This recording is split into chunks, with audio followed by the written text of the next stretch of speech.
Right, my little munchkins, let's talk about investing. So if you're in your 20s, you're probably watching this video because of the title, so let's go over some basics that you may or may not have down already. So the first thing that I want to touch on is having a brokerage account. A brokerage account is basically allows you to invest in the stock market.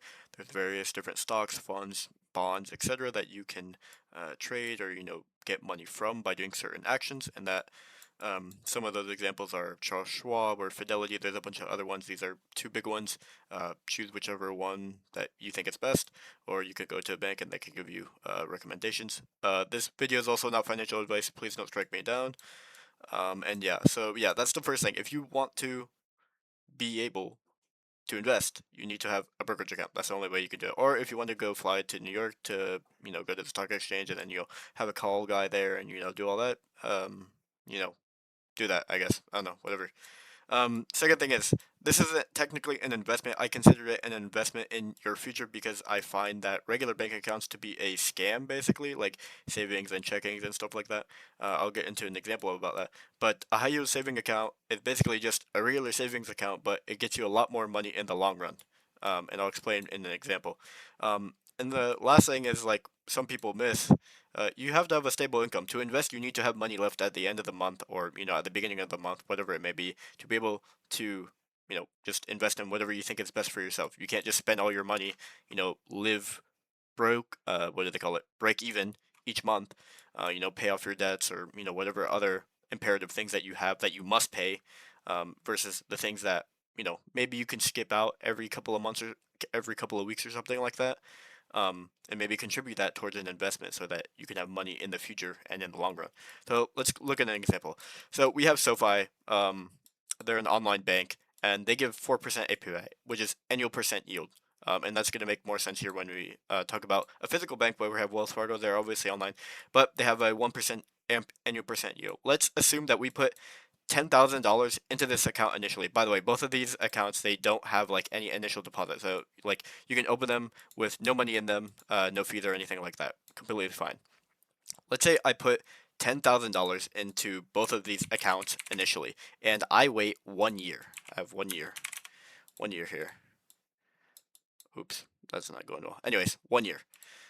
It's going to be compounded monthly at 4% APY over 12 months, and that's going to give me $10,000 in, and when I get out of this 1 year cycle, I get $400. Now, that might not seem like a lot, but the more and more money that you continuously put in to this sort of like online bank high yield savings account, the more money you are going to continuously reinvest into it.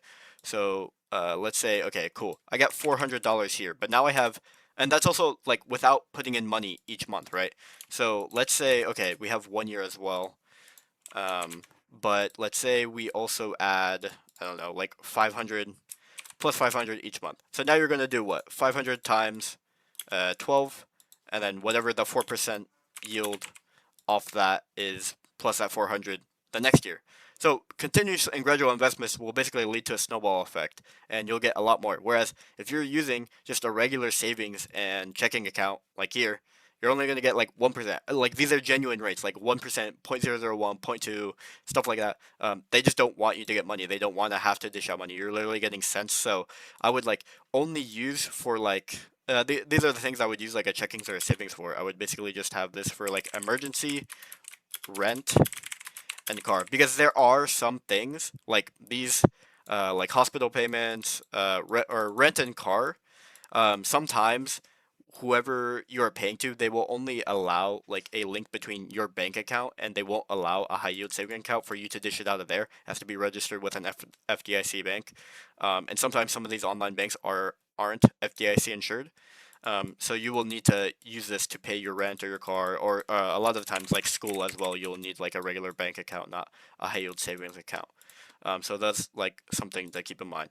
But yeah, have a high yield savings account, set up a brokerage account, have a stable income. Let's talk about like individual stocks, funds, and trust and stuff like that. I'm only going to go over these because these are what I'm familiar with. I'm not going to go over to what stocks you should buy, what I think is good, because that doesn't really matter. You should make your own decisions and invest in what you think is good and learn that over time. And like speculation and listening to other people is probably one of the worst ways to invest, I personally think. But yeah. Um, So individual stocks, you're basically, as Warren Buffett puts it, you're owning a piece of the company.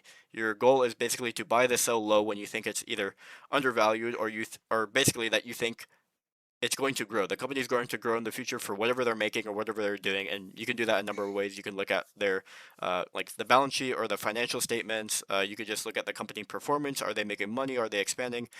That's like influenced by a lot of factors. Um, like I'll just give an example. So let's assume that the second Vietnam War is about to start and the US, they're like going into Vietnam and they're trying to support Vietnam and they're protecting them, I don't know, from like Star Troopers or, Star Trek people or something like that. I don't know. For other reasons, second Vietnam War started. We have Lockheed Martin. So Lockheed Martin, they like their defense company, they make weapons, they, give stuff to the US to help them go into wars, like guns, tanks, shit like that. Of course, Lockheed is going to do that, and as a result, stocks are going to increase for Lockheed. Why?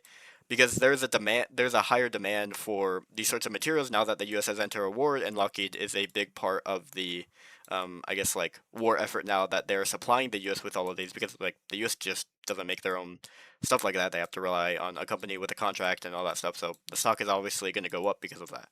So that is like an example of like how the demand of a company and a country entering a war impacts, I guess, the stock price. If that makes logical sense. If it doesn't, I don't know what to tell you.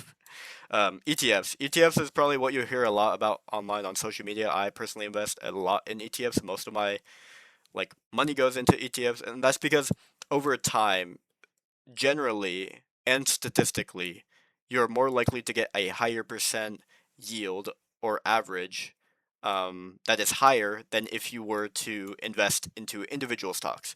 And the reasoning for that is because individual stocks are more impacted and inflicted by one person or a company itself. So if you imagine we have one person, but an ETF is it holds a collection of assets. It can range just depending on whatever it is that you intend on buying. Here are some examples like SHD, SPY, VU. So VU is like a general, I think it's like global S&P 500. It has like a bunch of stuff. It mostly holds tech stocks right now.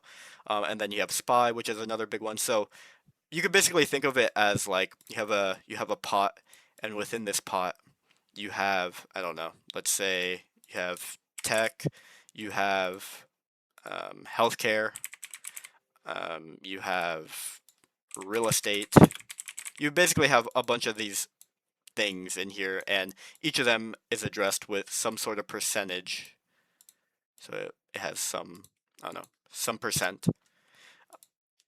And each of those stocks makes up a certain percentage of how much this company is, or I guess like hedge fund in this case, is taking an investment in those individual stocks. So let's say, for example, let's go down here, for example.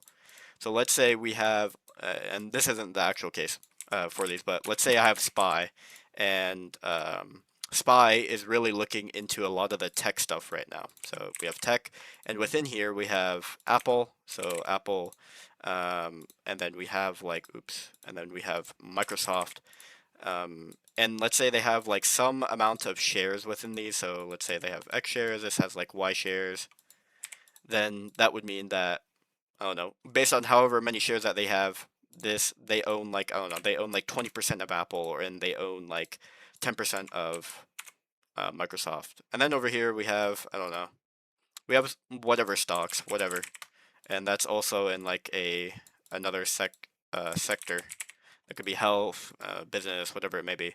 And they own like the rest is like the rest of the 70%. So it's divided basically by sector, and there is like an entity or organization or company, whatever it may be, of I guess collection of them that own this sort of percent, and you can take a piece of this, and you will own all of this. So you will own basically all of this stuff within here, a percentage of it in some sort of way.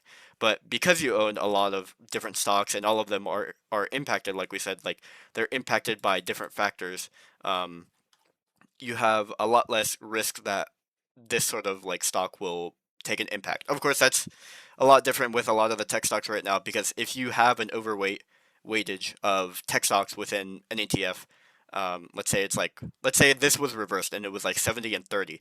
If tech gets hit really bad, the entire thing's gonna really tank bad. So that's the thing with ETFs. Um, so yeah, you trade it basically like a stock, but there's like the down trades and up trades for having it. REITs are real estate, basically real estate. I don't know the entire abbreviation. They call it REITs though. Real estate something something. It's fun, whatever. Um, I mean, you don't really need to know that much, but you just need to know it's real estate, right? To invest, like you don't need to do any fancy shit. That's why I'm making this video because you don't need to be fancy about all this. Anyways, yeah, basically companies that own real estate assets, and those assets produce some sort of income. So a cool thing about REITs is that 90% of the income, uh, or taxable income, I should say, goes to your shareholders, which is you, a person that takes a share or investment within this company that is a REIT. So because of that, they have high dividend yields, which is like a dividend yield is money that the company pays back to its shareholders. And because 90% of the taxable income from these REITs goes to the shareholders, the dividend yield is high. And you could do what's called a drip stock when you do this. So basically, all that means is once you get these dividends, so we have a bunch of dividends, um, some money, you'll basically just put it right back into the REIT. Oh, you guys can't see that. My bad. Trying to balance between the two. Anyways, yeah, so you would just put it right back into the REIT. And that's it. That's all that means. It's super impactful. I won't get into it a lot, but just being able to just automatic like there's all of these like brokerage apps here and stuff. They allow you to just automatically do a drip stock investment with REITs or ETFs or individual stocks, whatever it may be. You might not want to do them for specific stocks. You're gonna have to look more into that. But yeah. And I just looked online, and these are like some like popular REITs. You can see the dividend yield. This like 3%, 4%, 5%. That's pretty high. And then there's like some upside with an asterisk. Probably just tell you a bunch of stuff about it. Yeah. Um, Also for snowball effect, this is something that a lot of people in their 20s like they don't realize the potential upside. Like you are so young. Like I started investing when I was 18. I'm about to turn 22. I have over $80,000 invested currently, and I wish I could have invested earlier when I was like 15, 16, 17, if I could have, but I didn't know that, and you're not really allowed to. But yeah, time is really of the essence when it comes to investing. So let's take these for example. I just went onto a website, I did a calculator for these. And this is not like a realistic example, but it's going to show you the difference and importance of like compounding and how much you save each month and how much you invest. And what you invest in is literally going to make or break how much money you have in the future within the next 10 years. Like people are just ignorant of the fact and they don't want to learn or are just not conscious of the fact that they can learn how to invest pretty effectively and pretty well on a decent salary and retire by the time they're in their 30s if they just play this game right. But we're controlled by a lot of these substances or people, socials and stuff that we tend to kind of like go off the track about that. But anyways, so let's say I have $10,000 that I want to invest after 5 years, and let's assume the stock market gives us a 6 or 7% rate of return annually. And my contribution only for those 5 years, so 10,000 divided by five, is that amount, and I invest that. At I'm going to start with 10,000. I'm going to contribute 50,000 basically, so 10,000 in each year, or that's not 10,000. Anyways, $10,000, and I have $50,000 in contributions. I'm going to collect an interest from my stocks of almost $10,000, and I'm going to end with around $70,000. And everyone think, man, that's kind of shit. Yeah, it is kind of shit because you are not really investing that much. Like $10,000 in the grand scheme of things is not a lot, but as soon as you start investing more and more money each month, or each year into these stocks, you're going to see it continuously grow. So let's see a $20,000 investment. Now, okay, this is $70,000, but the ending for this one is almost is $125,000. Now you see like a marginal increase. We started investing $20,000 each year, um, at a 6% rate after 5 years annually, and we can see that the more money that you're putting in over time, the more money you will get out. That's just basics of how things work. If you are saving a lot more money, you're probably going to save a lot more for future investments. So then, you put that for your investments, and then in the long run, you will have more money that you get in return.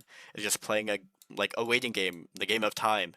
The more money you put in, the more money you'll get out in the future. You just have to be able to keep it there and make strategic and smart investments in that case. And like the accumulation, like you can see here, like it just generally increases with starting contributions and interest. So I think like the important thing here is that if we look at this interest thing, you will see that interest starts to continuously grow, and that will snowball each time. So as long as you keep like incrementing and increasing this $10,000, like your interest will take off. Your contributions don't really matter that much. Your starting amount will stay the same, obviously. Your contributions should increase, and as that increases, at some point, your interest is going to almost be similar to your contributions at some point within one of the years past. Okay, cool. Enough of this. Save your money, basically. All right. Let's go to like good and bad habits that you might have or you might want to start. On the Angel Tom and Jerry side, he basically says save N% of your income each month and invest it. I think that's kind of obvious, but you can't just break even each month like I was saying. If you can't invest any money because you don't have a stable income, you need to fix that first. And if you can't invest a percent of your income each month into something, you have a problem with how you're spending, or you need to do a side hustle, which I recommend that everyone having a 5 to 9. If you have a 9 to 5 or you have a job, currently, what is something that you can either do in between, like on your lunch, or something that you can do after? What are you working towards? And also track your spending and cut costs. A lot of us tend to have a lot of subscriptions now. I don't know about you guys, but I was looking and I was like, holy shit, I have a lot of subscriptions. I don't watch TV that much or anything, but it's mostly like tech stuff for me. But yeah, Netflix, iCloud, Spotify, like these subscriptions add up. That's like another, you can get like a percent of a stock. Like if you have a pie a little here, and then, you cut it up and stuff like that. Like you can have like point, I don't know, like, what is it? I think like the smallest percent, I don't know, like 0.1% of a stock or something like that. Like that $10, you can use that for it instead of, going to, I don't know, Prize Picks and getting like a $10 fucking parlay and then blowing out as soon as the Seahawks lose the Super Bowl. Now, if that's your decision to, what you want to do with your money, go ahead, but somebody's going to be ahead of you. Um, and watch the news every week for potential investments. This is kind of underrated. I don't delve into the news a lot at all. I don't think it's healthy. But every time I look at the stocks on my phone or something like that, or I hear something like big happen, like it's hard to miss, I'm always checking the news to see, how has that impacted me and if there's anything I can do. The Tasmanian Devil over here, he's basically like, don't have only one investment type. Like you should realistically diversify. Everyone says diversify. And it's good because then you're hedged against a lot of the risks that happens. Like I was saying, if SPY, if they owned a lot of tech stuff and your ETF tanks, but you have individual stocks, and let's say you're like in healthcare and coronavirus happens, and you have all your money in Pfizer that creates a vaccine to stop this virus, that stock is going to go up a lot, right? So that's why you should diversify, basically. Don't panic sell and watch the market because a lot of the times people we have a bunch of AI bubbles, .com bubbles, stuff like that, and people tend to like panic sell. They're like, oh my god, I'm gonna lose all my money. When you're younger, you have the opportunity and I guess like the power to not sell. Like you're not in a position where you need this money desperately. Like you could live to ends meet by simply just living in your apartment on a mattress bare on the floor playing Call of Duty and working a 9 to 5, right? Like you don't need to have all this money all at once. And so you have that luxury. So don't panic sell. And when people are panic selling, you should probably buy. There's a bunch of quotes on this. If you know who that was that said that, good for you. Um, and yeah, don't be present focused. Don't be focused on what there is now. Focus on what is in the future. For instance, let's say that you saw on the news that there was a coronavirus. And you're like, oh shit, coronavirus? What is that? But then you don't take any action. You're just like, oh, whatever. But somebody who is future looking is thinking, oh, there's a virus. Okay, it has a potential to spread. What is there that I could be looking at that could be an investment? And what will happen as a result if this virus continues to spread? Well, you might think, America, we like oil, right? Oil. It's like, wait, what the fuck are you talking about? Oil. Well, how is oil supposed to get from one place to another if every country is closed down and all their borders are shut? Well, now you know that oil is probably going to go down as soon as this coronavirus hits again. And so, why is it going to go down because nobody's going to buy oil and nobody wants anyone to come in their borders. So as a result, you're going to be like, oh, cool, I'm going to buy this now. And then after the coronavirus ends, then that means, oh, this is going to go, it's going to go up, right? All right. So always look in the future. Don't look in the, like, don't look right now at what it is and don't take action. And don't spend carelessly. I'm sorry, if you're going to go buy like 504 locos and like drink all of them within a month, you're not doing the right thing. I'm sorry, buddy. Um, cool. And the last thing is start now. If you watch this video and you made it to the end, congrats. You cannot take back the time that you've spent watching this video, but you can put in the time to invest right now.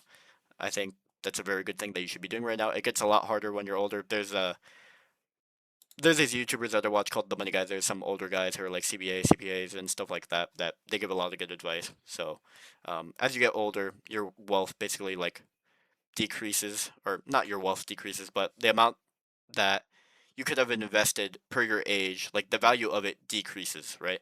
And so like they gave this little infographic sort of here, and yeah, that's all for today's video. I hope this helped, and I hope it was, a little bit of a change. I might make another video on maybe finances, which is a whole nother can of worms to open. But yeah.